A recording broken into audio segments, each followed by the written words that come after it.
మనం ఈ రాత్రి దేవుని యొక్క వాక్యాన్ని ఆలోచన చేద్దాం. లూకా సువార్త 6వ అధ్యాయము 12వ వచనం. 2 సార్లు ఈ వచనాన్ని మనం బిగ్గరగా స్పష్టంగా అందరం కలిసి చదువుకుందాం. లూకా రాసిన శుభవార్త 6వ అధ్యాయము 12వ వచనం. ఆ దినములయందు ఆయన ప్రార్థన చేయుటకు కొండకు వెళ్ళి దేవుని ప్రార్థించుటయందు రాత్రి గడిపెను. ఆ దినములయందు ఆయన ప్రార్థన చేయుటకు కొండకు వెళ్ళి దేవుని ప్రార్థించుటయందు రాత్రి గడిపెను. చాలండి. చదువుకున్న లేఖన భాగం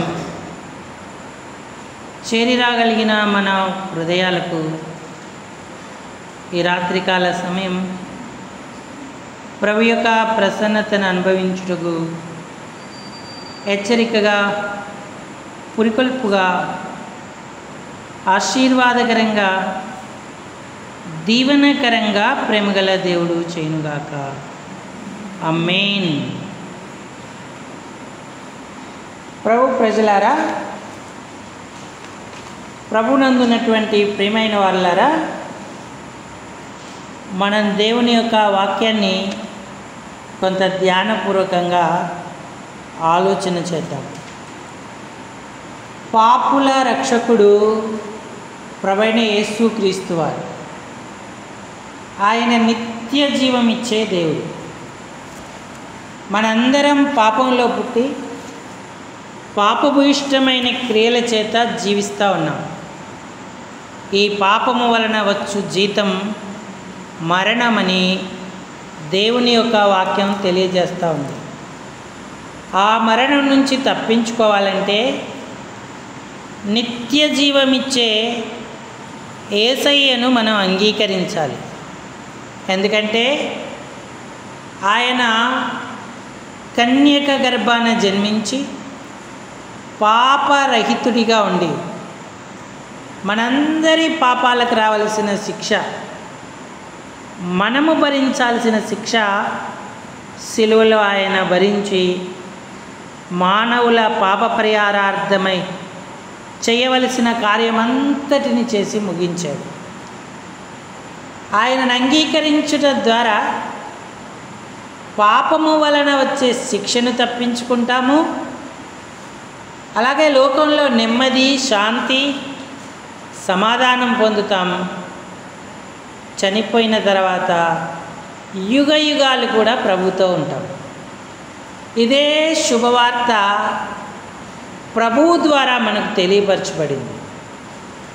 మరి ఆ ప్రభువును నీవు సొంత రక్షకుడిగా అంగీకరించావా? నీ పాపాలు ఒప్పుకున్నావా? ఆయన రక్తంలో నీ హృదయం కడగబడిందా? నీవు ధన్యుడవు. మరి శాంతి సమాధానాలతో పాటు నరకపు శిక్ష కొట్టివేయబడి దేవుని బిడ్డవై యుగాయుగాలు దేవునితో ఉంటావు. ఒకవేళ ఇంకా ఆయనను అంగీకరించకుండానే ఉంటే ఈ రాత్రి కూడా దేవుడు నీకు అవకాశం ఇచ్చాడు. ఇది అనుకూలమైన సమయం. మనం చేయాల్సిందల్లా ఏమీ లేదు. మన వాస్తవిక స్థితిని ఉన్నది ఉన్నట్టుగా ఒప్పుకుంటూ ప్రభా నేను పాపిని అని వేడుకుంటే చాలు.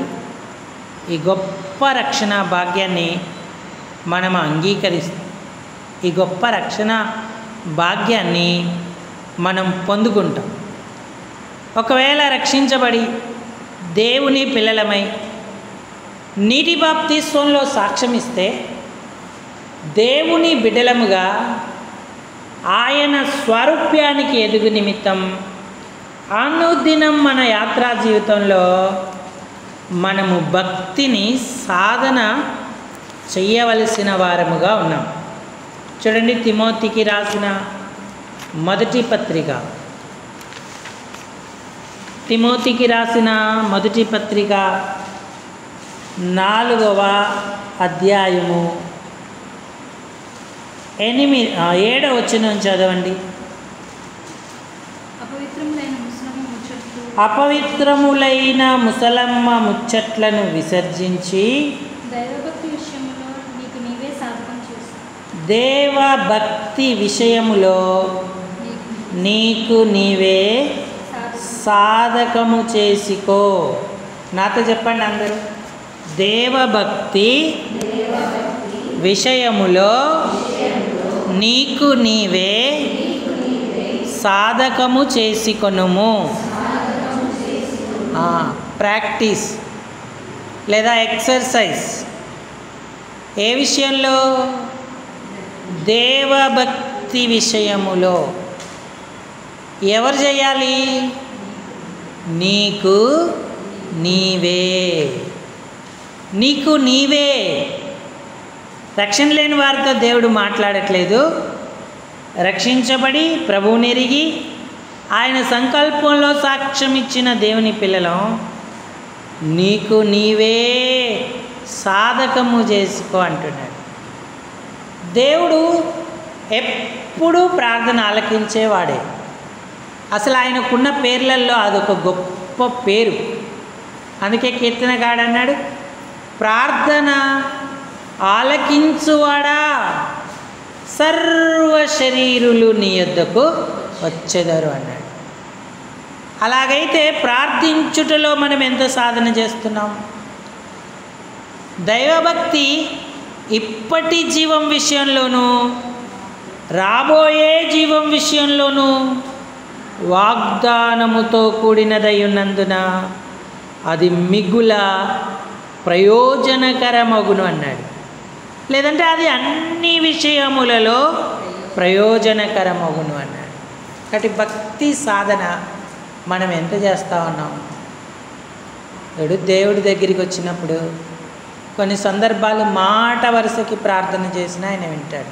అందుకే అన్నాడు, తనకు మొరపెట్టుకొని వారికి, తనకు నిజంగా మొరపెట్టుకొని వారికి యెహోవా. మొరపెట్టుకోవడం ఏంటి? మళ్ళీ నిజంగా మొరపెట్టుకోవడం ఏంటి? ఏదో మాట వరుసకి ప్రార్థన చేసిన దేవుడు వింటున్నాడు. అలాగే నిజంగా మనం మనోపూర్వకంగా ప్రార్థించిన ప్రభు ఆలకిస్తూ ఉన్నాడు. కాబట్టి మనం ప్రార్థన విషయమై లేదా దైవభక్తి విషయమై సాధన చేసేటప్పుడు ఇందులో ప్రార్థనకు అత్యంత ప్రాముఖ్యతనివ్వాలి. మనం ఈ 2 ప్రార్థనలే కాదు, జాగరణతో ఆయనను ప్రార్థన చేయాలి, ఇదొక ప్రాక్టీసు. ఉపవాసముతో ఆయనను సమీపించాలి, ఇది కూడా సాధన చేయాలి. ఈ వాగ్దానంతో కూడిన ఈ సాధనాన్ని మనం ఎప్పుడైతే ప్రాక్టీస్ చేస్తూ ఉంటామో లేదా అభ్యాసం చేస్తూ ఉంటామో మనం దేవునికి సమీపమవుతాము. ఆయన స్వారూప్యం మనలోకి వస్తుంది. మన పరిస్థితులు స్థితిగతులు మారుతాయి. ఇహ సంబంధమైన విషయాలలోనూ పరసంబంధమైన ఆశీర్వాదాల విషయంలోనూ ఎంతో దీవెనను ఆశీర్వాదాన్ని మనం పొందుతాం. అయితే అన్ని విషయాలలో చురుకుగా ఉంటాం, కానీ దైవభక్తి విషయంలో మనం చురుకుగా ఉండలేం. మొదటిది సోమరితనం ఆవహిస్తూ ఉంటుంది. ఈ భక్తి సాధన చేయకుండా మత్తుతో నింపబడుతూ ఉంటాం. రకరకాలైనటువంటి సాతాను కుతంత్రాల చేత మనం నష్టపడేటువంటి వారంగా ఉంటాం. అందుకనే మెలకువగా ఉండుడి అన్నాడు, జాగ్రత్తగా ఉండుడి అన్నాడు, మెలకువగా ఉండి ప్రార్థన చేయుడి అన్నాడు. ప్రార్థన చేస్తూ మెలకువగా ఉండుడి అన్నాడు. ఆ అభ్యాసాన్ని మనం అలవర్చుకుంటున్నామా? నీకు నీవే, నీకు నీవే వేకువనే లేవాలి. నీకు నీవే దేవుని వాక్యాన్ని చేతబట్టుకొని దాన్ని చదవాలి. నీకు నీవే ప్రార్థనను ఆరంభించుకోవాలి, వ్యక్తిగతంగా అలాగే సంఘంగా కూడా. నీకు నీవే సంఘ సహవాసానికి సాగాలి. నీకు నీవే జాగరణ ఉండడానికి నిర్ణయించుకోవాలి. నీకు నీవే ఉపవాసాన్ని అలవర్చుకోవాలి. ఇవన్నీ భక్తి సాధనలో భాగం. నేను భక్తిని సాధన చేస్తున్నానన్నవాడు తప్పకుండా వేకోనే లేస్తాడు, వాక్యం చదువుతాడు, ప్రార్థన చేస్తాడు, సంఘముతో సావాసం కలిగి ఉంటాడు, జాగరణను అలవాటు చేసుకుంటాడు, ఉపవాసముతో ప్రభువును సమీపమవుతాడు. అంతేకాదు సమర్పణతో ఆయనను సేవించేటువంటి వాడిగా ఉంటాడు. అది దేవుడు కోరుతుంది. ఈ దైవభక్తి సాధన ద్వారా ఎప్పుడైతే ఇట్టి ప్రక్రియ మనలో ఆరంభమవుతుందో మనం దేవుని యొక్క ఆశీర్వాదాలను పొందుతాం. ఇలాంటి అనుభవాన్ని మనం కలిగి ఉన్నామా? దైవభక్తి ఎంత ప్రయోజనమో అది ఇప్పటి విషయంలోనూ, ఇప్పటి జీవం విషయంలోనూ, రాబోయే జీవం విషయంలోనూ అన్నాడు. సాధన చేయకపోతే మనం బలపడలేము. అందుకే సాధనమున్న పనులు సమకూరు ధరలోన అన్నాడు. సాధన చేస్తే సాధ్యము కానిది ఏదియూ లేదు అన్నాడు. కాబట్టి ఆత్మీయ జీవిత విషయంలో సాధనలో మనం బలపడేటువంటి వారంగా, దేవుని వైపు చూసే వారంగా ఉండాలి. రాత్రి గడుపుట, లేదా ఇందాక మనం చదువుకున్నాం దేవుని వాక్యంలో లూకా సువార్త 6వ అధ్యాయం 12వ వచనం సాయం చేయండి. లూకా 6:12.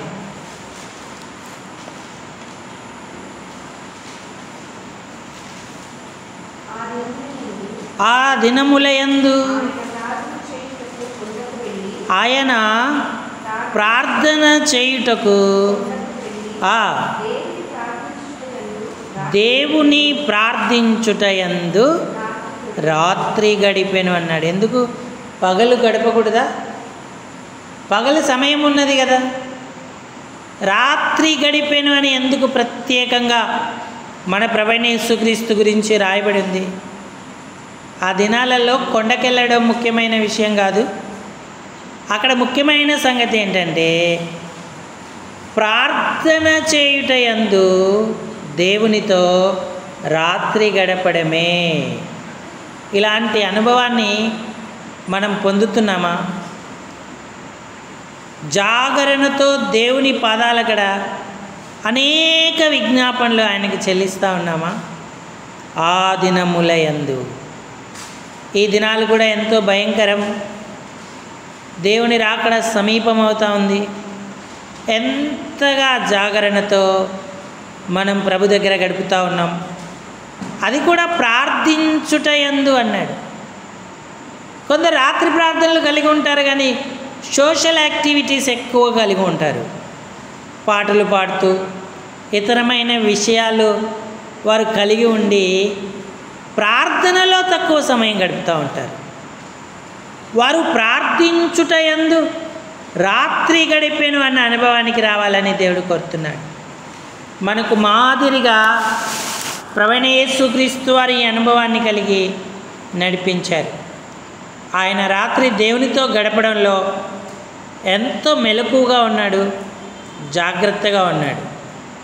బైబిల్ గ్రంథంలో కొన్ని విషయాలే రాయబడి ఉన్నాయి, కానీ ఆయన ప్రార్థనా జీవితాన్ని మనం గమనించినప్పుడు ఆయన ప్రార్థనలో ఎంత తీవ్రత, ఎంత ఆసక్తి కలిగి ఉండేవాడో హెబ్రీ పత్రికలో రాయబడి ఉంది.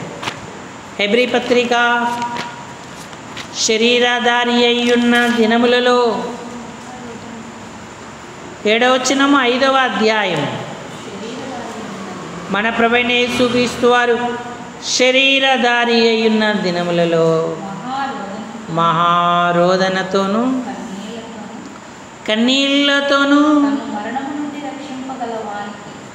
తనను మరణము నుండి రక్షింపగలవానికి ప్రార్థనలను భయభక్తులు కలిగి ఉన్నందున ఆయన అంగీకరింపబడిన. శరీరం లేకపోతే మరలా ఇది సాధ్యం కాదు కదా. శరీరధారి అయ్యున్న ఆ దినాలలో రాత్రి దేవునితో గడుపుతూ మహారోదన కన్నీళ్లతో దేవునికి ఆయన ప్రార్థన చేశాడు. మనం సామాన్యమైన ప్రార్థనకు కూడా ఇంకా అలవాటు పడకపోతే కన్నీటి ప్రార్థన, మహారోదన సంబంధిత అనుభవాలను ఎప్పుడు మనం పొందుతూ ఉంటాం? నా వైపు చూడాలి. హెబ్రీ పత్రికలో రాయబడిన మాట ఒక్క మచ్చుకు ఒక ఉదాహరణగా గెత్సెమనే అనుభవాన్ని దేవుడు మన ముందు ఉంచాడు. ఆయన గెత్సెమనే తోటలోకి వెళ్ళి రాతివేత దూరం వెళ్ళి మిగుల శ్రమతో ప్రార్థన చేశాడు. నా ప్రాణము మరణమగునంతగా దుఃఖములో ఉన్నది, లేదా మరణమవుతుంది, నేను నా కొరకు మీరు ఇక్కడ నిలిచి ప్రార్థన చేయుడి అని చెప్పాడు. వారి ప్రార్థనా సహాయాన్ని కోరాడు. ఆయన గెత్సెమనే తోటలోకి వెళ్ళిపోయాడు. చూడండి, మత్తయి శుభవార్త 26వ అధ్యాయం 37వ వచనం.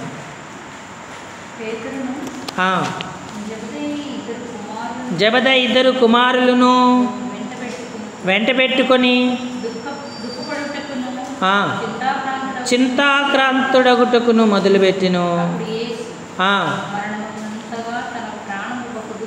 మరణమగునంతగా నా ప్రాణము బహుదుఃఖములో మునిగి ఉన్నది. ఇక్కడ నిలిచి నాతో కూడా మెలకువగా ఉండండి. మెలకువగా ఉండండి అంటే జాగరణ చేస్తూ ఉండండి. మీరు మత్తులవద్దు, నిద్రపోక ఉండండి అని వారితో చెప్పాడు. ఆయన వెళ్ళాడు, కొంత దూరం సాగిలా పడ్డాడు, ప్రార్థన చేశాడు, శిష్యుల యొద్దకు మరలా వచ్చాడు. అప్పుడు వాళ్ళు ఎలా ఉన్నాడు? 40వ వచనంలో ఆయన మరలా శిష్యుల యొద్దకు వచ్చి వారు నిద్రించుట చూచి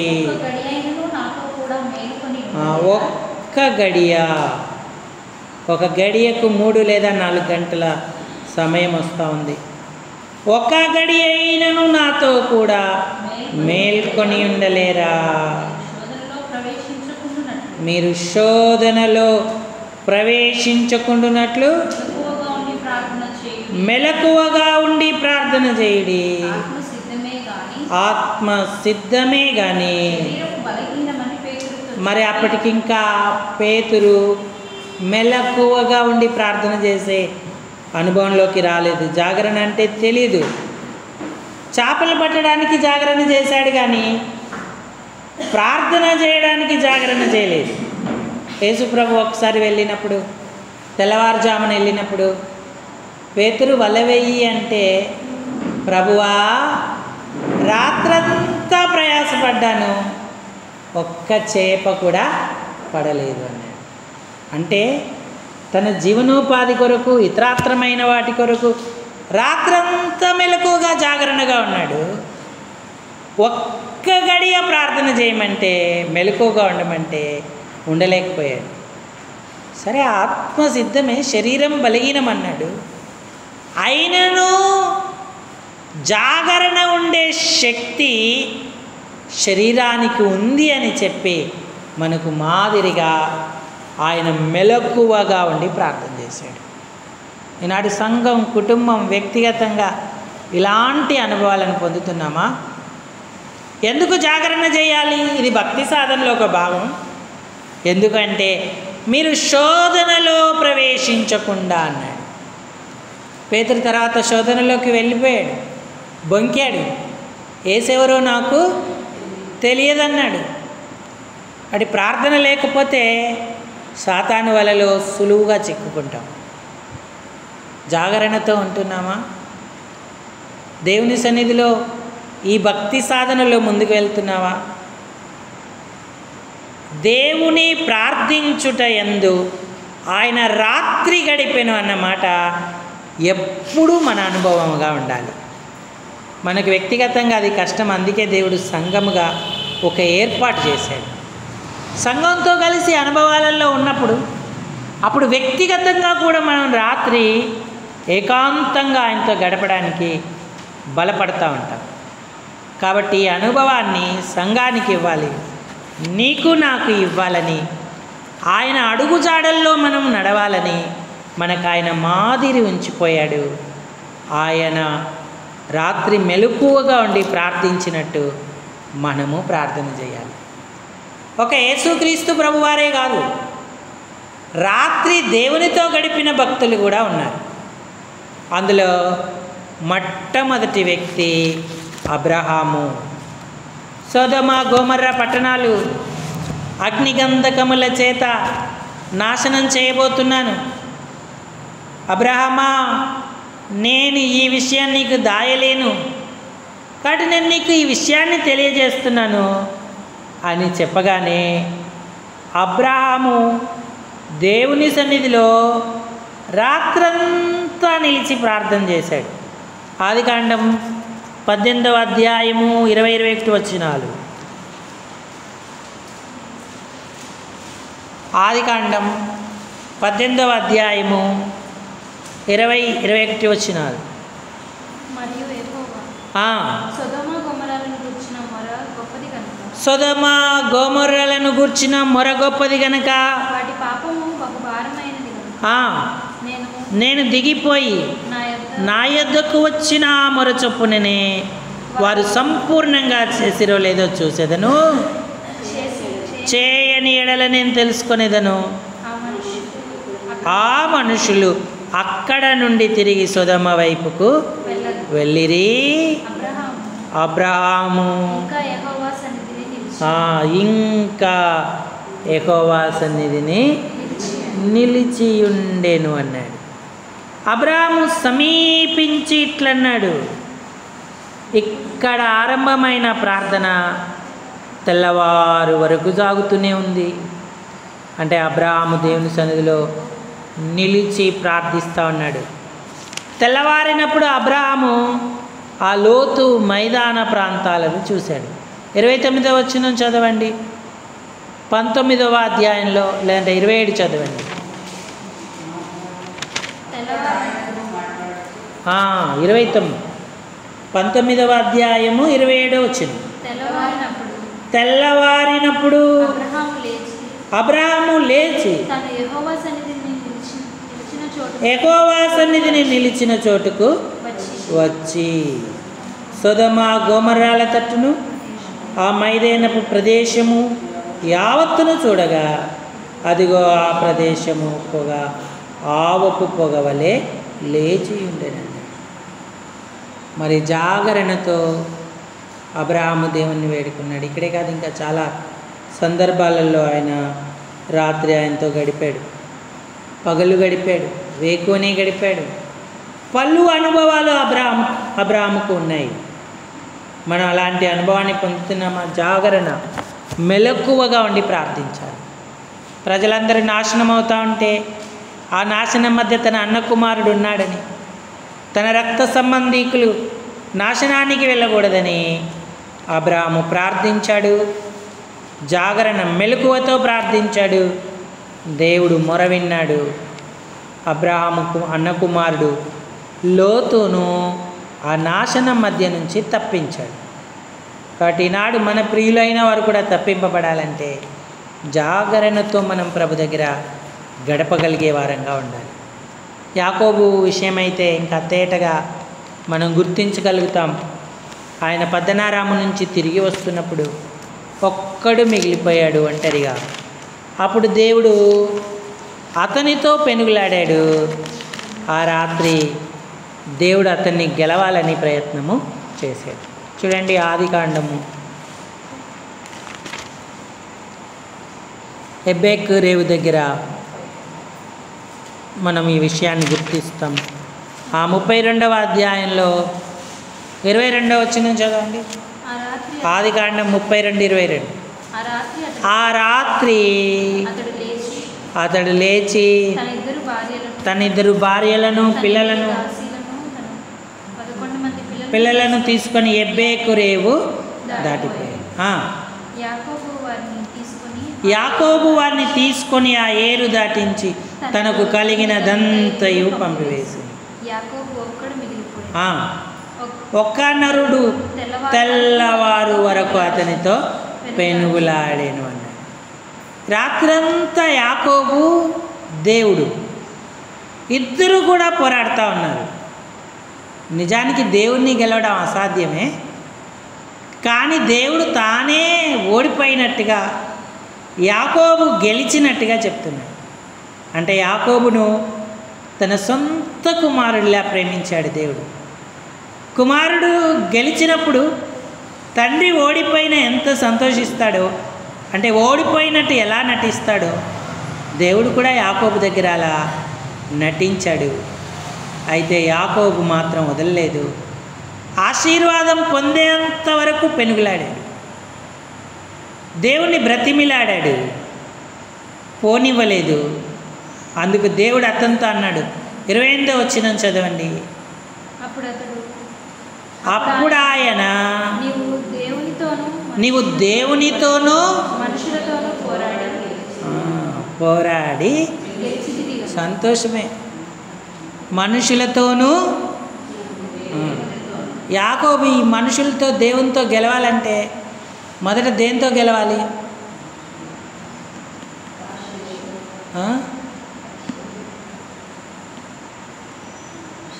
రాత్రి గెలవాలి, నిద్రను గెలవాలి. నిద్రను గెలిస్తే యాకోబు మనుషులతో గెలుస్తాడు, దేవునితో గెలుస్తాడు. ఆ రాత్రి కునుకుపాటు పాడుతూ లేదంటే మత్తుగా ఉండి పడుకుంటూ ఉంటే యాకోబు ఎక్కడ గెలుస్తాడు? యేసుప్రభు వారు ఒక్కసారి ప్రార్థన చేసి శిష్యుల వైపు చూసినప్పుడు వారు నిద్రించుచుండిరి అన్నాడు. ఏలయనగా వారి కన్నులు భారముగా ఉండే. వాళ్ళు నిద్రనే గెలవలేకపోయారు, మనుషులను ఎలా గెలుస్తారు? దేవుణ్ణి ఎలా గెలుస్తారు? అందుకే పేతురు అక్కడ ఆ పరిస్థితుల మధ్య పట్టుబడ్డాడు, శోధనలో గెలవలేకపోయాడు. ఎప్పుడైతే మనం రాత్రిని గెలుస్తామో, అంటే నిద్రను గెలుస్తామో, అప్పుడు మనుషులను గెలుస్తాము, అలాగే దేవుణ్ణి గెలుస్తాం. ఇక్కడ ఆయన స్వభావంలో దేవుడు గొప్ప కార్యం చేశాడు. ఇక నీ పేరు ఇశ్రాయేలే కానీ యాకోబు అనబడదు అని చెప్పాడు. అక్కడ ఆయనను ఆశీర్వదించాడు. నా పేరెందుకు అడిగితివని కూడా అడిగాడు. మరి యాకోబు ఎంతో ధన్యుడయ్యాడు. పద్దనారాములో ఉన్న జీవితానికి, పెనియేలు తర్వాత జీవితానికి యాకోబులో ఎంతో మార్పు వచ్చేసింది. ఊహించనంత మార్పు. ఎంత నెమ్మది సమాధానంతో ఆయన అక్కడి నుంచి బయలుదేరి వెళ్ళాడు. షెకెములో ఉన్నప్పటికీ కూడా దేవుని కొరకే కనిపెడుతూ ఉన్నాడు. ఆయన